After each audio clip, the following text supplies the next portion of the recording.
dan zou ik eigenlijk het woord willen geven aan de heer Bevers namens de VVD. Ja, dank u wel, voorzitter. In het kader van de stemming ik ga even iets meer op de filosofische toer. Ik ben zelf niet geboren in Friesland, dat weten de meesten van u. Maar woon daar al heel lang met een groot hart.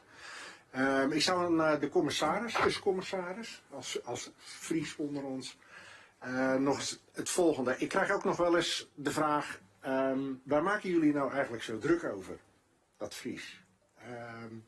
Aan mij, maar ik hoor dat wel eens breder.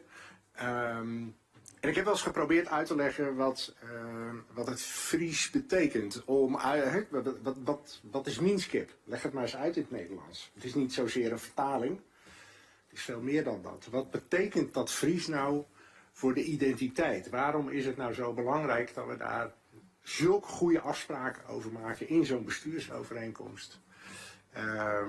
Waarom lukt het niet om een Fries gedicht alleen maar plat te vertalen, zonder dat je erbij voelt wat het betekent? Nou, dat is eigenlijk mijn vraag aan de commissaris, om daar toch nog eens iets op te reflecteren. Dank u wel. Eerst meneer Bevers. Kijk, voor mij is het, ik hoop ook dat het de heer Bevers als liberaal aanspreekt, heeft het te maken met dat het ook een recht is voor ieder mens om de taal te spreken als drager van de cultuur en identiteit. Hè, want taal is drager van cultuur en identiteit.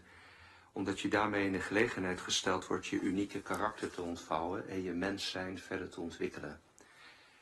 En in die zin sluit dat ook heel erg aan met wat Soeboer zojuist al heeft gezegd. Het is dus ook een fundamenteel recht en het is niet een gunst.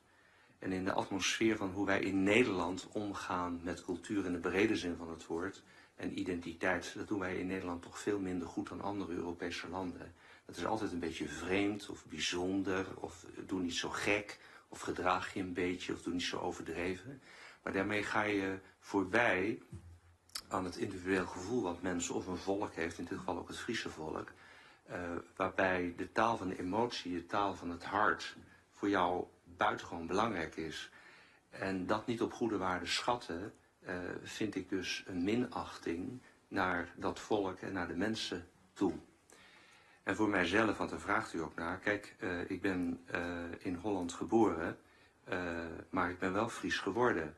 En voor mij staat Friesland, dat heeft ook met persoonlijke ontwikkeling te maken en een heleboel andere zaken waar we het nu niet over gaan hebben, staat gelijk aan, Friesland staat voor mij gelijk aan alles wat mooi en goed en heel is.